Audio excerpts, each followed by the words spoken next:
মানুষের ভোটের ক্ষমতা মানুষের হাতে ফিরিয়ে দিন। মানুষ যাকে ভোট দেবে সেই সরকার গঠন করবে, মানুষ যাকে ভোট দেবে সেই প্রধানমন্ত্রী হবে, মানুষ যাকে ভোট দেবে সেই এমপি হবে। অনেক টালবাহানা আপনারা করছেন, টালবাহানা আর করবেন না। আশা করছি আগামী ফেব্রুয়ারি মাসের মধ্যেই বাংলাদেশে একটা অবাধ, সুষ্ঠু, নিরপেক্ষ নির্বাচন হবে এবং ইনশাআল্লাহ এই নির্বাচনে বিএনপির নেতা কর্মী, বিএনপির সমর্থক সকলের ভালোবাসা নিয়ে সরকার গঠন করবে ইনশাআল্লাহ। আমি আমার বক্তব্য আর দীর্ঘায়িত করব না।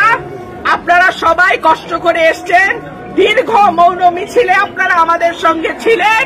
আপনারা জুলাই শহীদদের প্রতি, আহতদের প্রতি আমরা আমাদের শ্রদ্ধা জানাই।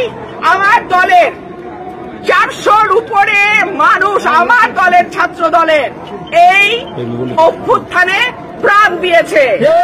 সুতরাং এই অভ্যুত্থান যতটা বিএনপি তার চেয়ে বেশি আর কারো নয়।